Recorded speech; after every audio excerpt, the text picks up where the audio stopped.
नमस्कार।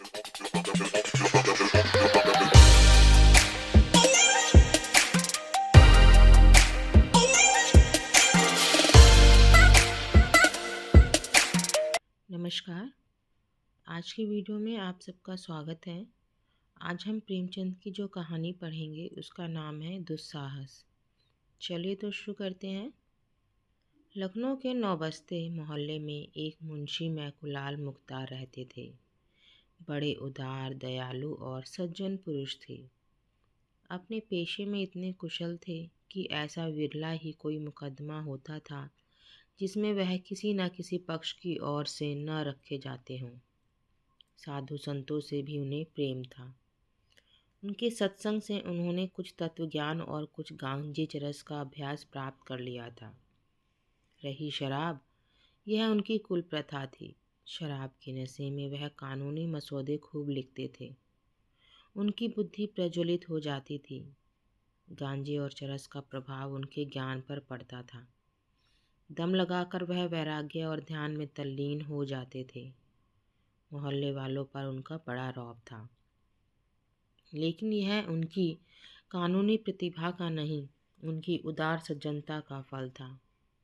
मोहल्ले के इक्केवान, ग्वाले और कहार उनके आज्ञाकारी थे। 100 काम छोड़कर उनकी खिदमत करते थे। उनकी मध्य जनित उदारता ने सबों को वशीभूत कर लिया था। वह नित्य कचहरी से आते ही अलगू कहार के सामने 2 रुपए फेंक देते थे। कुछ कहने सुनने की ज़रूरत ना थी। अलगू इसका आशय समझता था। शाम को शराब की एक बोतल और कुछ गांजा तथा चरस मुंशी जी के सामने आ जाता था। बस महफिल जम जाती। यार लोग आ पहुँचते।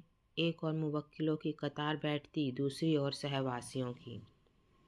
वैराग्य की और ज्ञान की चर्चा होने लगती। बीच बीच में मुवक्किलों से भी मुकदमे की 2-1 बातें कर लेते। 10 बजे रात को वह सभा विसर्जित होती थी। मुंशी जी अपने पेशे और ज्ञान चर्चा के सिवा और कोई दर्द सिर मोर न लेते थे। देश के किसी आंदोलन, किसी सभा, किसी सामाजिक सुधार से उनका संबंध न था। इस विषय में वे सच्चे विरक्त थे। बंग भंग हुआ, नरम रम दल बने, राजनीतिक सुधारों का आविर्भाव हुआ, स्वराज्य की आकांक्षा ने जन्म लिया, आत्मरक्षा की आवाज़ें देश में गूंजने लगीं, किंतु मुंशी जी की अविरल शांति में जरा भी विघ्न ना पड़ा। अदालत और शराब के सिवाय वह संसार की सभी चीज़ों को माया समझते थे। सभी से उदासीन रहते थे। चिराग जल चुके थे। मुंशी मैकुलाल की सभा जम गई थी। उपासकगण जमा हो गए थे। अभी तक मदिरा देवी प्रकट न हुई थी। अलगू बाजार से ना लौटा था। सब लोग बार बार उत्सुक नेत्रों से ताक रहे थे। एक आदमी बरामदे में प्रतीक्षा स्वरूप खड़ा था। 2-3 सज्जन टोह लेने के लिए सड़क पर खड़े थे, लेकिन अलगू आता नजर न आता था। आज जीवन में पहला अवसर था कि मुंशी जी को इतना इंतजार खींचना पड़ा। उनकी प्रतीक्षाजनक उद्विग्नता ने गहरी समाधि का रूप धारण कर लिया था। कुछ न बोलते थे, किसी और न देखते थे। समस्त शक्तियाँ प्रतीक्षा बिंदु पर केंद्रीभूत हो गईं। अकस्मात सूचना मिली कि अलगू आ रहा है। एक क्षण में अलगू आकर सामने खड़ा हो गया। मुंशी जी ने उसे डांटा नहीं। यह पहला अपराध था। इसका कुछ न कुछ कारण अवश्य होगा। दबे हुए पर उत्कुंठ युक्त नेत्रों से अलगू की और हाथ बढ़ाया। बोतल ना थी। विस्मय हुआ, विश्वास न आया। फिर गौर से देखा, बोतल ना थी। यह अप्राकृतिक घटना थी, पर इस पर उन्हें क्रोध न आया। नम्रता के साथ पूछा, बोतल कहाँ है? अलगू, आज नहीं मिली। मैकुलाल, यह क्यों? अलगू, दुकान के दोनों नाके रोके हुए सुराज वाले खड़े हैं, किसी को उधर जाने ही नहीं देते। अब मुंशी जी को क्रोध आया। अलगू पर नहीं, स्वराज्य वालों पर। उन्हें मेरी शराब बंद करने का क्या अधिकार है? तर्क भाव से बोले, तुमने मेरा नाम नहीं लिया? अलगू, बहुत कहा, लेकिन वहाँ कौन किसी की सुनता था। सभी लोग लौट आते थे, मैं भी लौट आया। मुंशी, चरस लाए? अलगू, वहाँ भी यही हाल था। मुंशी, तुम मेरे नौकर हो या स्वराज वालों के? अलगू, मुंह में कालिख लगवाने के लिए थोड़े ही नौकर हूँ। मुंशी, तो क्या वहाँ बदमाश लोग मुंह में कालिख भी लगा रहे हैं? अलगू, देखा तो नहीं, लेकिन सब यही कहते थे। मुंशी, अच्छी बात है, मैं खुद जाता हूँ, देखूं किसकी मजाल है जो रोके। एक एक को लाल घर दिखा दूंगा। यह सरकार का राज है, कोई बदमिली नहीं है। वहाँ कोई पुलिस का सिपाही नहीं था? अलगू, थानेदार साहब आप ही खड़े सबसे कहते थे, जिसका जी चाहे शराब ले जाए या पिए, लेकिन लौट आते थे। उनकी कोई ना सुनता था। मुंशी, थानेदार मेरे दोस्त हैं, चलो जी ईदू चलते हो। रामबली, बेचन, झिनकू, सब चलो। एक एक बोतल ले लो, देखूं कौन रोकता है, कल ही तो मजा चखा दूंगा। मुंशी जी अपने चारों साथियों के साथ शराब खाने की गली के सामने पहुंचे तो वहां बहुत भीड़ थी। बीच में दो सौम्य मूर्तियां खड़ी थीं। एक मौलाना जामिन थे जो शहर के मशहूर मुजद्दिद थे, दूसरे स्वामी घनानंद थे जो वहां की सेवा समिति के संस्थापक और प्रजा के बड़े हित चिंतक थे। उनके सम्मुख ही थानेदार साहब कई कांस्टेबलों के साथ खड़े थे। मुंशी जी और उनके साथियों को देखते ही थानेदार साहब प्रसन्न होकर बोले, आइए मुख्तार साहब, क्या आज आप ही को तकलीफ करनी पड़ी? यह चारों आप ही के हमरा हैं ना? मुंशी जी बोले, जी हाँ, पहले आदमी भेजा, वह नाकाम वापस गया। सुना आज यहाँ हड़बोंग मची है, स्वराज्य वाले किसी को अंदर जाने ही नहीं देते। थानेदार, जी नहीं, यहाँ किसी की मजाल है जो किसी के काम में हाजिर हो सके। आप शौक से जाइए, कोई चूं तक नहीं कर सकता। आखिर मैं यहाँ किस लिए हूँ? मुंशी जी ने गौरवोन्नत दृष्टि से अपने साथियों को देखा और गली में घुसे कि इतने में मौलाना जामिन ने ईदू से बड़ी नम्रता से कहा, दोस्त, यह तो तुम्हारी नमाज का वक्त है, यहाँ कैसे आए? क्या इसी दीनदारी के बल पर खिलाफत का मसला हल करेंगे? ईदू के पैरों में जैसे लोहे की बेड़ी पड़ गई। लज्जित भाव से खड़ा भूमि की ओर ताकने लगा। आगे कदम रखने का साहस न हुआ।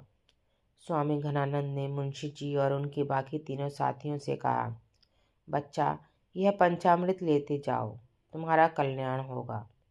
झिनकू, रामबली और बेचन ने अनिवार्य भाव से हाथ फैला दिए और स्वामी जी से पंचामृत लेकर पी गए। मुंशी जी ने कहा, इसे आप खुद पी जाइए, मुझे ज़रूरत नहीं। स्वामी जी उनके सामने हाथ जोड़कर खड़े हो गए और विनोद भाव से बोले, इस भिक्षुक पर आज दया कीजिए, उधर ना जाइए। लेकिन मुंशी जी ने उनका हाथ पकड़कर सामने से हटा दिया और गली में दाखिल हो गए। उनके तीनों साथी स्वामी जी के पीछे सिर झुकाए खड़े हो रहे। मुंशी, रामबली, झिनकू, आते क्यों नहीं? किसकी ताकत है कि हमें रोक सके? झिनकू, तुम ही काहे नहीं लौट आवत हो? साधु संतन की बात मानने को होत है। मुंशी, तो इसी हौसले पर घर से निकले थे? रामबली, निकले थे कि कोई जबरदस्ती रोकेगा तो उससे समझेंगे। साधु संतों से लड़ाई करने थोड़े ही चले थे। मुंशी, सच कहा है, गंवार भेड़ होते हैं। बेचन, आप शेर हो जाएं, हम भेड़ ही बने रहेंगे। मुंशी जी अकड़ते हुए शराब खाने में दाखिल हुए। दुकान पर उदासी छाई हुई थी। कलवार अपनी गद्दी पर बैठा ऊँघ रहा था। मुंशी जी की आहट पाकर चौंक पड़ा। उन्हें तीव्र दृष्टि से देखा, मानो यह कोई विचित्र जीव है। बोतल भर दी और ऊँघने लगा। मुंशी जी गली के द्वार पर आए तो अपने साथियों को ना पाया। बहुत से आदमियों ने उन्हें चारों ओर से घेर लिया था और निंदा सूचक बोलियां बोलने लगे। एक ने कहा, दिलावर हो तो ऐसा हो। दूसरा बोला, शर्मचे कुत्तीस की पेशे मर्दा विवाद, मर्दों के सामने लज्जा नहीं आ सकती। तीसरा बोला, है कोई पुराना पियक्कड़, पक्का लतियत। इतने में थानेदार साहब ने आकर भीड़ हटा दी। मुंशी जी ने उन्हें धन्यवाद दिया और घर चले। एक कांस्टेबल भी रक्षार्थ उनके साथ चला। मुंशी जी के चारों मित्रों ने बोतलें फेंक दी और आपस में बातें करते हुए चले। झिनको, एक बेर हमारा एक का बेगार में पकड़ जात रहे तो यही स्वामी जी चपरासी कह सुन के छुड़ाए दिएन रहा। रामबली, पिछले साल जब हमारे घर में आग लगी थी तब भी तो यही सेवा समिति वालों को लेकर पहुंच गए थे, नहीं तो घर में एक सूत ना बचता। बेचन, मुख्तार अपने सामने किसी को गिनते ही नहीं। आदमी कोई बुरा काम करता है तो छिपके करता है, यह नहीं कि बेहयाई पर कमर बांध ले। झिनकू, भाई पीठ पीछे कऊ की बुराई ना करे चाही, और जोन कुछ होए पर आदमी बड़ा अकबाली हाउ। इतने आदमियन के बीच में कैसा घुसत चला गवा। रामबली, यह कोई अकबाल नहीं है। थानेदार ना होता तो आटे दाल का भाव मालूम हो जाता। बेचैन, मुझे तो कोई 50 रुपये देता तो भी गली में पैर न रख सकता, शर्म से सिर ही नहीं उठता था। ईदू, इनके साथ आकर आज बड़ी मुसीबत में फंस गया। मौलाना जहाँ देखेंगे वहाँ आड़े हाथों लेंगे। दीन के खिलाफ ऐसा काम क्यों करे कि शर्मिंदा होना पड़े। मैं तो आज मारे शर्म के गड़ गया। आज तौबा करता हूँ, अब इसकी तरफ आँख उठाकर भी ना देखूँगा। रामबली, शराबियों की तौबा कच्चे धागे से मजबूत नहीं होती। ईदू, अगर फिर कभी मुझे पीते देखना तो मुंह में कालिख लगा देना। बेचन, अच्छा तो इसी बात पर आज से मैं इसे छोड़ता हूँ। अब पीऊँ तो गऊ रक्त बराबर।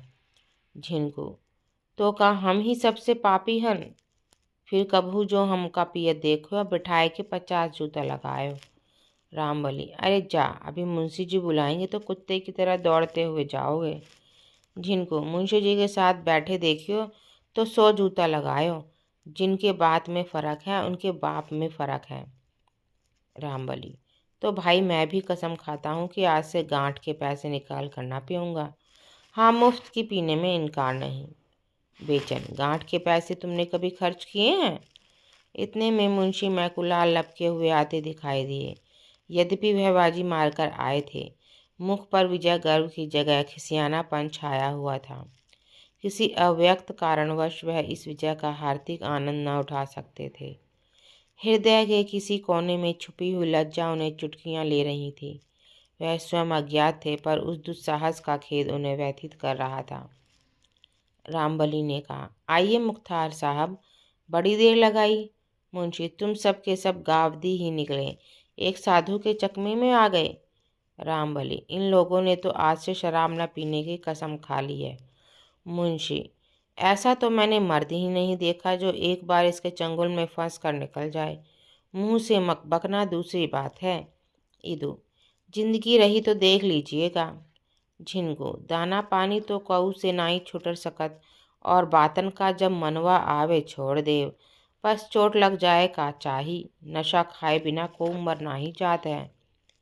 मुंशी, देखूंगा तुम्हारी बहादुरी भी। बेचन, देखना क्या है, छोड़ देना कोई बड़ी बात नहीं। यही ना होगा कि 2-4 दिन जी सुस्त रहेगा। लड़ाई में अंग्रेजों ने छोड़ दिया था, जो इसे पानी की तरह पीते हैं, तो हमारे लिए कोई मुश्किल काम नहीं। यही बातें करते हुए लोग मुख्तार साहब के मकान पर आ पहुँचे।